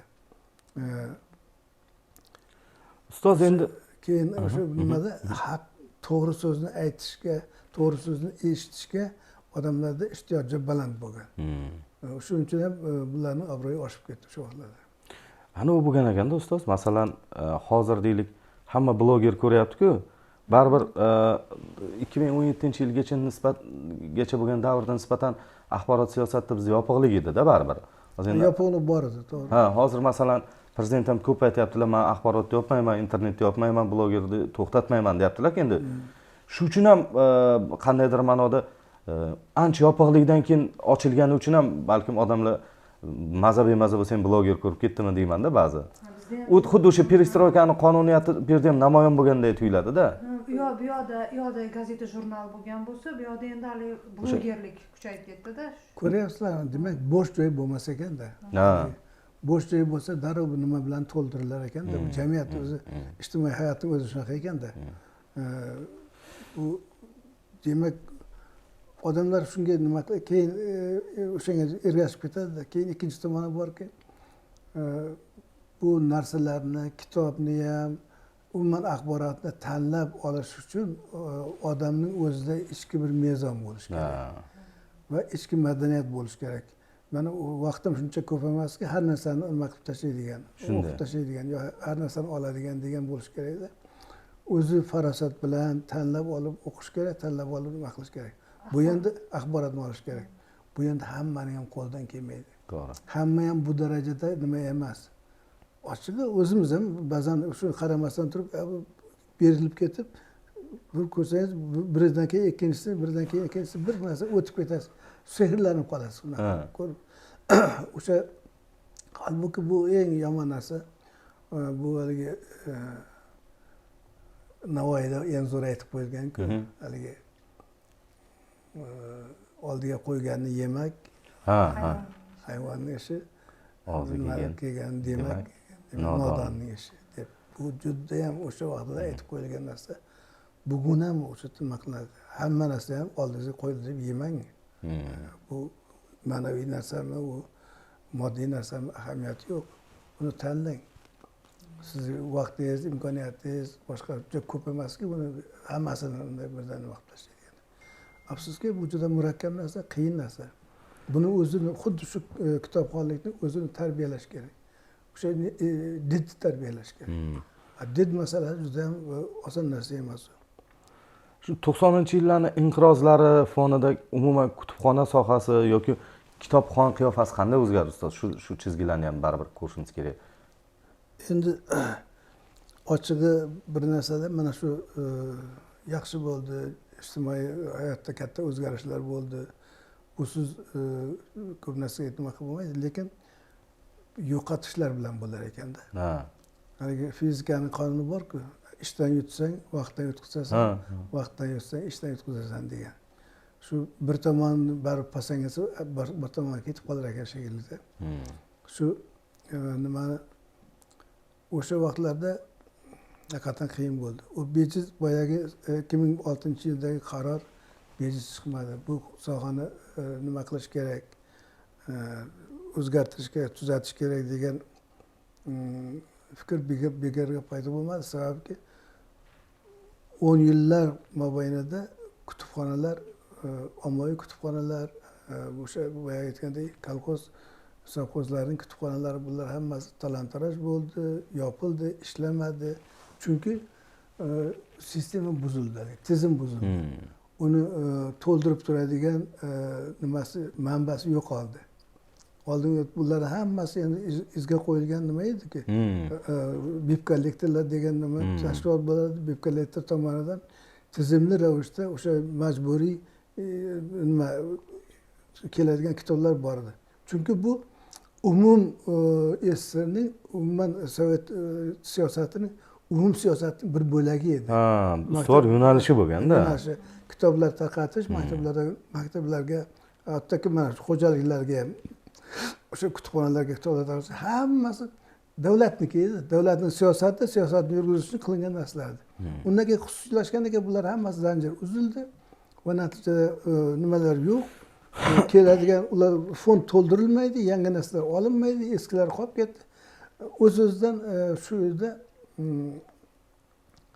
juda nima qilib ketdi. Keyin orqaga ketildi. Keyin ikkinchi tomondan bilasizmi, o'sha davrda o'qituvchilar kun ko'rish uchun juda ko'p o'qituvchilar, erkak o'qituvchilar maktablardan ketdi. Bular ham albatta kitob o'qishga ta'siri bordi. Albatta, motivatsiyani tushirdi-da. Maktablarda ham o'sha shundan kelib chiqqan holda aytish kerakki, ta'lim jarayonlari ham susaydi. O'z-o'zidan odamlar birinchi navbatda nonni o'ylab qoldida, qiyin davrlar kechirdi. Xudoga shukrki, lekin bizning mamlakatimizda qon bilan bo'lmadi bu narsa. Har qalay mana shu masalaning o'zi ham odamga biroz taskin beradiki, nima boshqa bir atrofda bildinglar-ku. O'ng tomonimizda ham chap tomonimizda ham juda katta talofatlar bo'ldi, yillab urushlar bo'ldi. Shunday. Fuqarolar urushlari. Ular bo'lmadi, Xudoga shukr. Lekin yo'qotishlar bo'lmas ekanda. Endi hattoki o'sha masalan kutubxona xodimlarining oyligini tushib ketganligi bo'lgandir balkim. Endi oylik hamma joyda umumiy tushib ketgan. Bitta kutubxonachiniki emas deydi. Kutubxonachiniki endi mana yaqinda yana 20% oshirib berildi kutubxonalarga. Yana yaxshi bo'ldilar. Endi lekin baribir ham bu masala alohida bir gaplar. Ustoz bir anaqa bo'lganda shu oylik masalasini bejiz ko'tarmadim. Endi kitob o'g'irligini gunoh emas degan bir bahona gap bor-ku. Shu maktab paytimizda ham eslayman-da, katta sinf bo'lib qolganimizda aytganingizdek, o'sha kitobsevar bo'lganimiz uchun shu nusxasi ko'proq bo'lgan yaxshi kitoblarni kutubxonachi bilan kelishib sotib olardik. Yoki universitet talabaligimizda ham shunaqa qilganmiz. Mana yaxshi bir kitoblar chiqib qoladi, darsliklar bo'lib chiqib qoladi yoki deylik monografiyalar yoki palonchani asari chiqib qoladi. Shuni opa shuni u bu derdik, yo'qotdim, u bu juda eng zo'r yo'li opani ham qiynamaslikda yo'li kitobni yo'qotib qo'ydim derdik va jarimasini to'lardik-da, shu yo'l bilan sotib olardik. Opa ham xursand bo'lardilar. Ular ham tushunardi, o'zi hech kim kitob o'qimaydi, senga o'xshagan mana 4 ta 5 ta bolalar bor deb nima bo'lishardi. Ular mayli shu hatto ichi bo'lmagan san uyingda tursin, shu sen o'qiysan deb bittaman emas, endi shu kursdoshlarimiz o'qiydigan bir davramiz bor edi. Shunaqa davrlar ham bo'lgan, lekin rostdan biz talabaligimiz masalan 2007-2011-yilda bakalavr o'qigan bo'lsak ham biz davrimizga kelib qandaydir kitob taqchilligi kuzatilib qoldi-da ustoz. Kitob topilmay qoldi. Ayniqsa o'zbek tilida. O'zbek tilida kitoblar yo'qolib qoldi. Keyin biz davrimizda yana bir madaniyat shakllandi. O'sha davrda nimagadir makulaturalardan chiqqan kitoblar eski kitob sotadigan joylar paydo bo'ldi. Makulaturadan olisharmidi? Biz borib rosa eski kitob sota olardik. Kutubxonada yo'q o'sha kitob, lekin bukinistlarda Beruniy metroda bo'lardi, eski kitob sotadigan joy, kosmonavtlar metrosida bo'lardi. Yosh katta amakilar sotardi. O'shalardan borib eski noyob kitoblarni topib olardik. Noyob ham nima deydi? Qo'l yozma emas, lekin o'sha Sovet davrida chiqqan bo'lsa ham o'qilish kerak bo'lgan, biz davrimizda yo'q kitoblar edi-da. Bir qandaydir kitob sanoati ham to'xtaganmidi biz davrimizda deyman, shu 2000-yillarda. Yo'q, bu narsalar bo'lib turdi, lekin bu nashriyotchilik sohasida ham orqaga ketish bo'ldi, tanazzul bo'ldi. Chunki odamlar bu nimaga bog'liqda, iste'molga bog'liqda. Qorning to'ymayroq turgandan keyin u yoqqa uncha nima yo'qda. To'g'ri. Shu narsalar ta'sir qildi shekilli.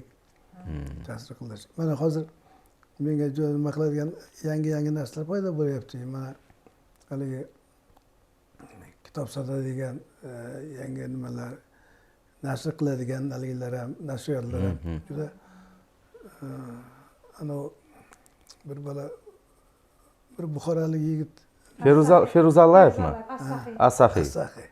Mana shu faoliyati menga yoqadi. U faqatgina kitobni, yaxshi kitoblarni tarjima qildirib yoki bo'lmasam haligi buyurtma qildirib o'shani nima nashr etib uni sotishdan tashqari boshqa umuman kitob faoliyatida mana shu yigitni harakatlari yoqadi. Bu zamonaviy haligi yondashuvda bu zamonaviy haligi endi ustoz mana menejment deydimi? Menejment, aynan menejment. Yo, endi xohlaymizmi yo'qmi, baribir o'sha bozor iqtisodiyoti munosabatlariga o'tilgandan keyin bu sohaga ham bozor munosabatlarini olib kirish kerak bo'ldi-da. Menimcha biz o'sha kitob kutubxona masalalarida baribir avvalgi davlat monopoliyasi paytidan chiqib ketishimiz ham qiyin bo'ldi-da. Kimnidir shu yurak yutib shuni biznes qilishi ham qiyin bo'ldi. Hozirgi kunda o'sha xususiy sektorga kirib kelishi bilan blogerlar chiqdi, masalan, kitob targ'ibotchi blogerlari bor-da, book blogerlar deymiz. ular ham baribir ko'p ishni amalga oshiryapti. Masalan, yangi chiqqan kitobni targ'ib qilyapti, internetda yozyapti, video qilyapti, boshqa qilyapti. Bu ham bir alohida bir qandaydir madaniyatga aylanib qoldi lekin. To'g'ri, endi bu o'sha gapda haligi bo'sh joy bo'lmaydi degan gap. Endi ustoz yana bir jihat bor. Mavzularning o'zgarishini bir kuzatganmisiz? Misol uchun, sizni yoshligingizda qanaqa badiiy kitob ko'p o'qisharmidi yoki deylik xorijiy adabiyotni ko'p o'qisharmidi? Qaysidir davrda balkim ilmiy adabiyot kuchaygandir. Qaysidir davrda fantastik, qaysidir davrda diniy adabiyot kuchaygandir. Qaysidir davrda balkim tarixiy adabiyotga qiziqish kuchaygandir. Endi boshqasini bilmayman-ku, mana hozir diniy adabiyot kuchaydi.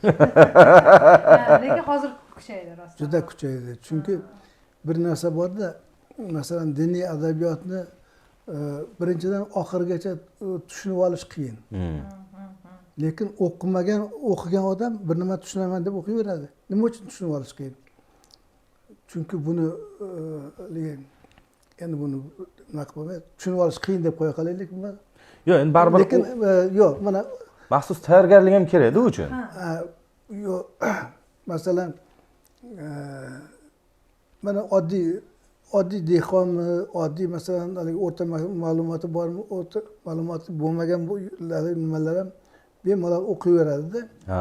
O'zida bilganicha oladi, shu bilan nima qiladi. Keyin ko'pi ular afsonalar, boshqalar, shu masalan nimalarning o'sha ota avliyolarning nimalarning tarixi bo'lishi mumkin, boshqa bo'lishi mumkin. Shu ertangnamo qilib yozilgan ko'plari boshqa-boshqada juda ko'p mezonlarga to'g'ri kelmasligi mumkin, lekin odamlar o'qiyveradi. To'g'ri. Ilmiy asoslanmagan diniy kitoblar ham ko'p-da. Shuna ko'p.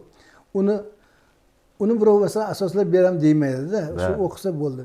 To'g'ri. Shuning uchun bu nima, ikkinchidan men shu nima o'qiyapman-ku degan ko'ngli taskin ham bo'lsa kerak shu odamlarning.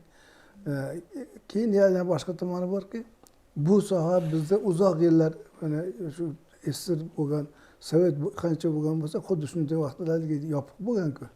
Buni o'shanga ochilganda yangi shamoldan nafas olishdek gap bu. Yangi havodan. Shuning uchun shunga intilish katta.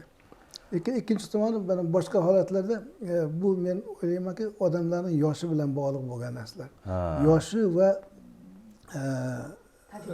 tajribasi va savodxonligi bilan, nima bilan, ma'lumoti bilan bog'liq. Xabardorlik darajasi bilan.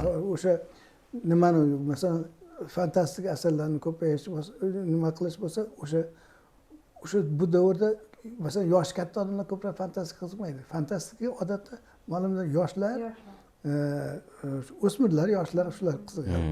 Chunki fantaziyada kelajak haqida nima bo'ladi. Bu sotsiologik gapida bu. O'sha nima.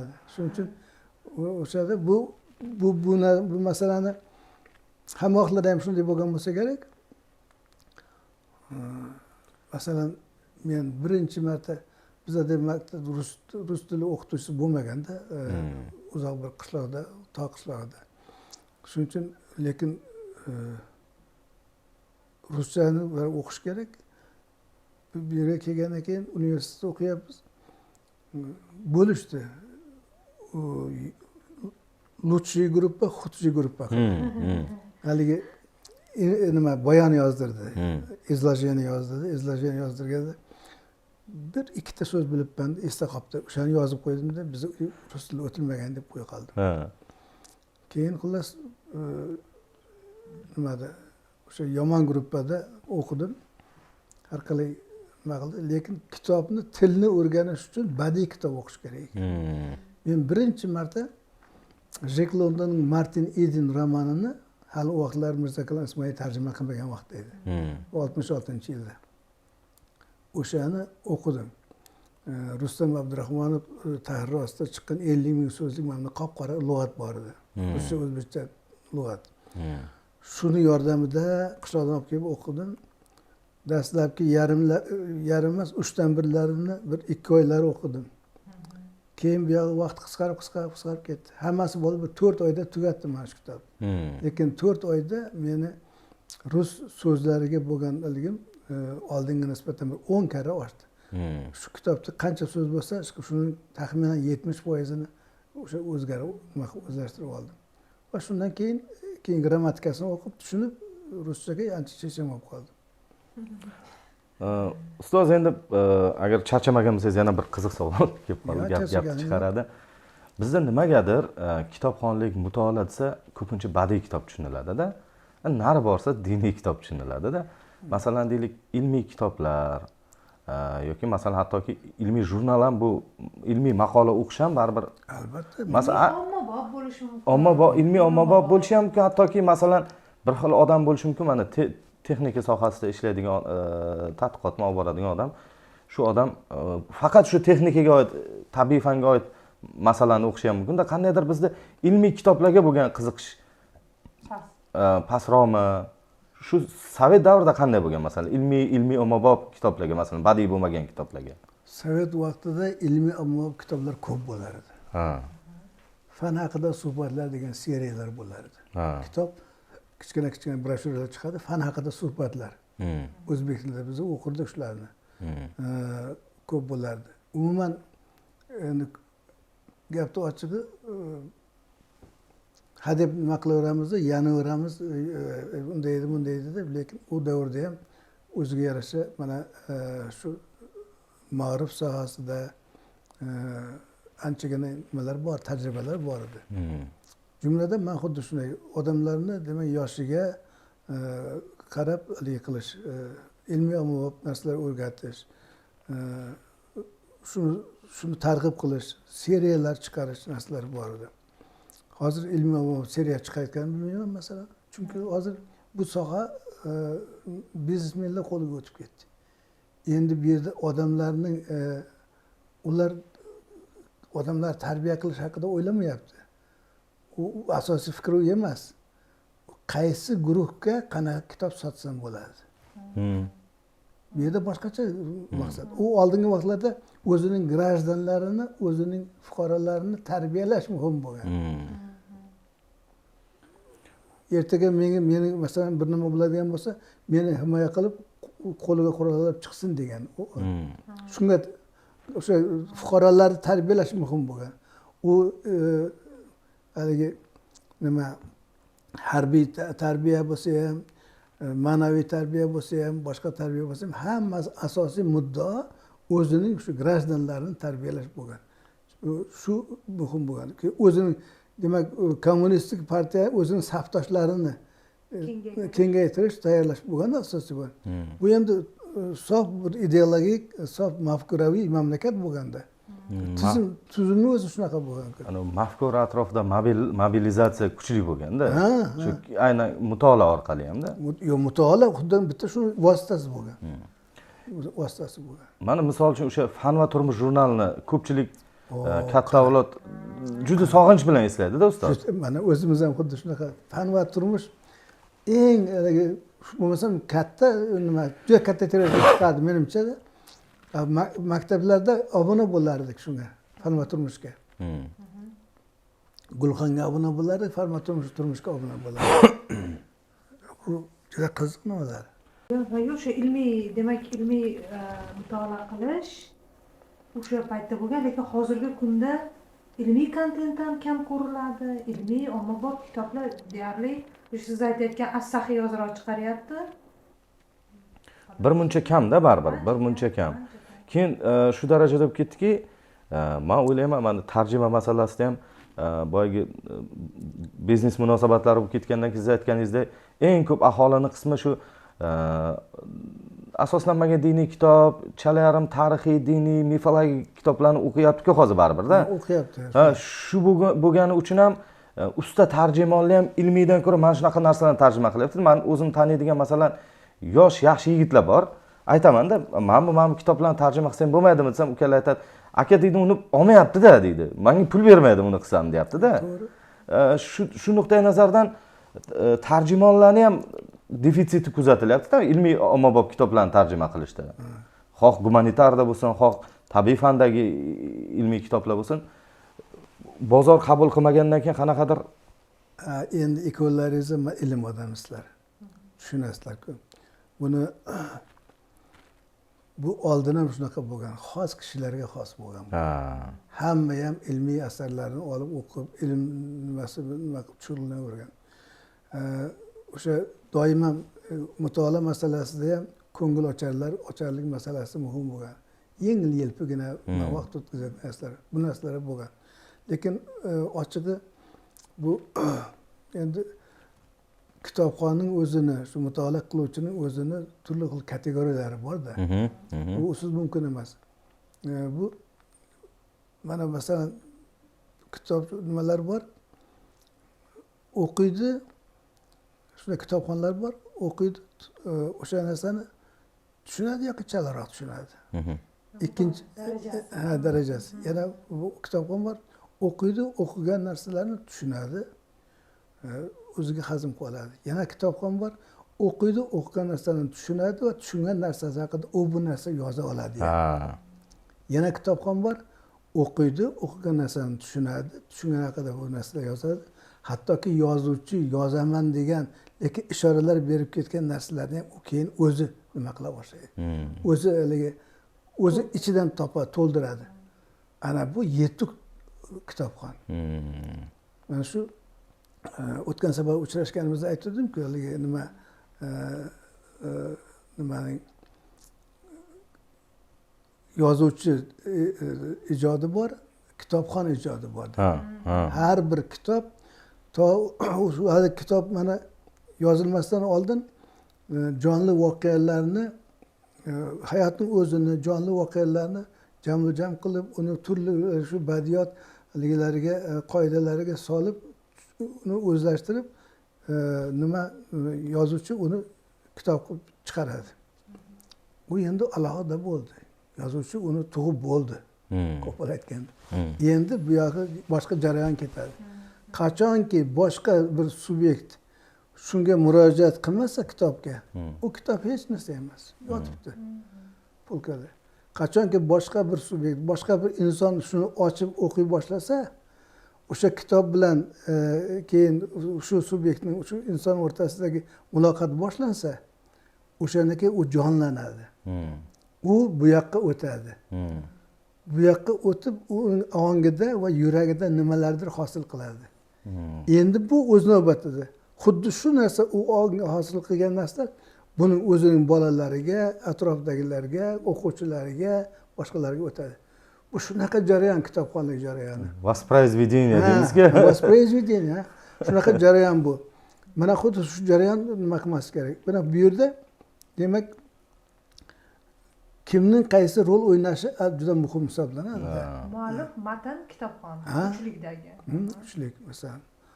Aytdim-ku, Levizov degan professor bor, bo'lgan nimada, Sankt-Peterburgda, Leningradda. O'sha 50-yillarda yozgan avtor obraz chitatel degan kitobi Moskvada o'sha o'qib nima qilganman. Juda ko'p yaxshi ta'sirot olganman shu kitobdan. Haligi adabiyotning haqiqiy ma'nosini, haqiqiy adabiyotning funksiyasini tushunishga yordam beradi. Umuman tushunish masalasiga. Tushuntirish masalasi ham. Ustoz, ko'p narsalarni so'radik, lekin biz so'ralmagan, siz aytishingiz kerak bo'lgan, aytaman qachondir kimdir shunaqa intervyu olsa degan savollar bo'lsa, biron masala qolgan bo'lsa, marhamat. Shu yozgan nimalarida bittasi narsani qiluvdim. Ya'ni biz so'ralmay qolgan narsa bo'lishi mumkin-da.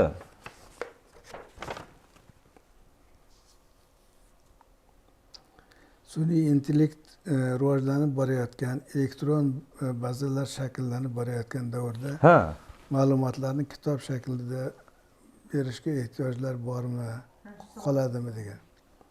Bor ekan. Ana shu nimaga men shu nimani o'qigandan darrov xayolimga haligi Isaac Asimovning bir hikoyasi bor. O'qituvchi odam bo'lgan ekan degan. O'qituvchi odam bo'lgan ekan. Chunki bu 2150-yillardagi voqea-da endi bu, kelajakdagi voqea. Haligi shu darajada o'qituvchining odamning o'qituvchi bo'lganligi haligi o'quvchilarga shu darajada nimada endi notabiiy, Ha, notabiiy. noodatiy Shu darajada o'zgarib ketganki texnologiya. o'zgarib ketgani o'sha. Rostdan hozir sun'iy intellekt o'qituvchilik ham qilish nimasi bo'lyapti-da. Ha, bo'ladi. Bu hali boshlanishi, hali hech narsa emas. Avstriya Milliy universitetidami yaqinda ko'rdim. Robot talaba o'qishga kiribdi. Ustoz sun'iy intellekt talaba. Ana rasmiy qabul qilingan, ro'yxatdan o'tgan mana. Odam talabalar bilan birgalikda o'qiyapti. Tushunasizmi? Talaba boshlandi, demak o'qituvchisi ham bo'lar. Shu demak bu narsalar bu insonning fikri, tafakkuri endi shunaqa mukammal zot qilib yaratilgan ekanki inson endi. Bu juda abadiy cheksizda. Hozir aytishadi-ku, inson miyasidagi hujayralarning juda kichik qismginadan foydalanar ekan. Qancha milliardlarning qanchagina bir ulushidan foydalanar ekan. Shu yog'i faol ekan. Qolgani faol emas ekan hali. Demak, qancha bo'lishi mumkin. Hali o'shaning uchun sun'iy intellekt masalasiga ham boshqa nimalarga ham men ijobiy qarayman. Bu hammasi haligi endi mana bir oldin bo'lgan-ku. Mana kino chiqdi. Haligi Moskva slezam neveri degan. Teatr bo'lmaydi. Endi bo'ldi degan gap bor. Yo'q, hammasi bo'lar ekan. Hammasining o'z o'rni bo'lar ekan. Shuning uchun kitobning o'rni bo'ladi. Ustoz bir magistratning paytimida, doktorant paytimida bir ko'rsatuvga chiqdik.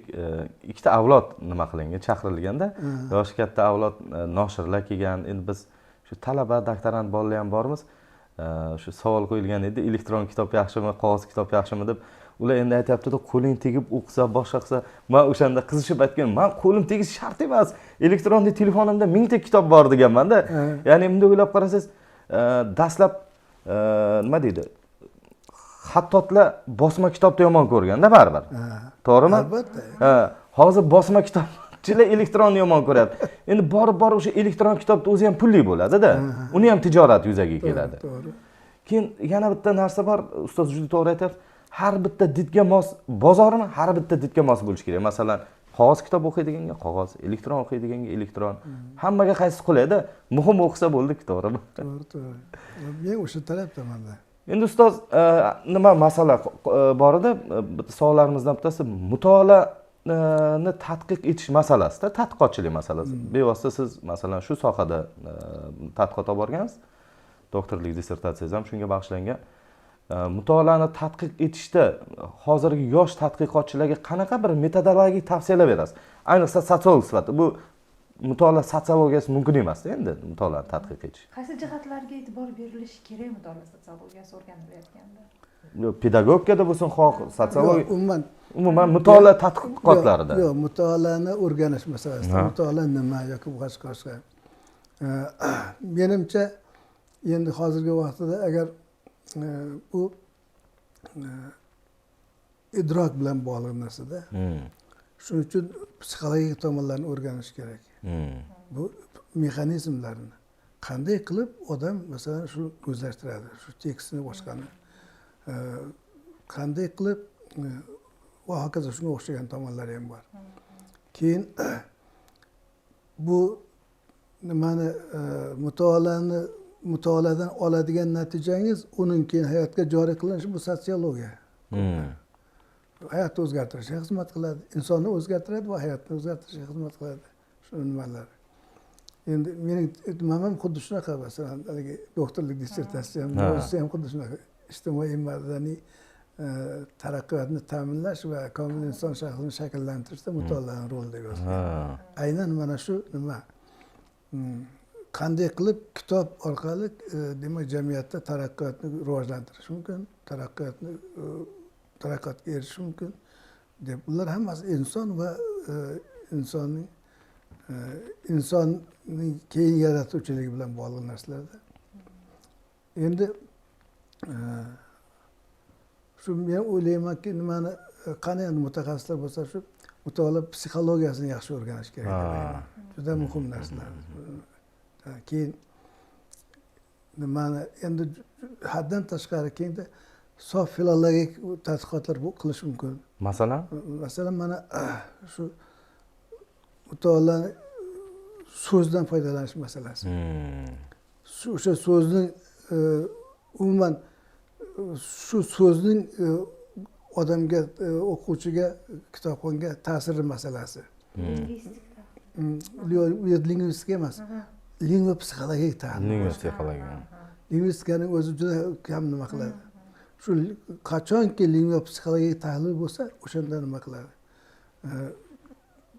Kerak bo'lsa zamonaviy nimalardan foydalanish kerak deyman. Mana apparatlarni qo'yib, qanday qilib uni boryapti nuqtalarga, qaysi nuqtalarni qo'zg'atyapti miyadagi. Hatto psixoterapiya, psixodiagnostikalardan qaysilarni qo'zg'atyapti. Qaysilarga o'sha umuman so'zning o'zining kuchi bormi, chastotasi bormi, impuls qanaqa bo'ladi? Har bitta so'zning hattoki degan shular bo'lsa deyman-da, endi bu fantaziya meniki endi. Yo'q, lekin shunaqa tadqiqotlar bor-da hozir ustoz. Hattoki kitob bilan manipulyatsiya qilish masalalari, masalan, butun boshli avlodni qaysidir ideologiya, qaysidir g'oya atrofida birlashtirish uchun kitob bilan aldash masalasi ham. Kitob bilan davolash, so'z bilan, kitob bilan davolash bor. Terapiya bor, nima deydi? Mutolaa muolajasida endi. O'sha mutolaa nima bir bola terapiya deydi uni. Biblioterapiya, shunaqa nima termini bor edi. Ustoz, qiziqarli suhbat uchun, tarixlar uchun rahmat. Umringiz uzoq bo'lsin. Bu birinchisi bo'lmaydi. Nasib bo'lsa, yana bir savollar yig'ib, balkim o'sha bizda obunachilarimizda savollar bo'lar, o'sha savollarni yig'ib yana bir alohida kelamiz. Umringiz uzoq bo'lsin. Ko'rsatuvlarimiz, siz bilan suhbatlarimiz davomli bo'lsin.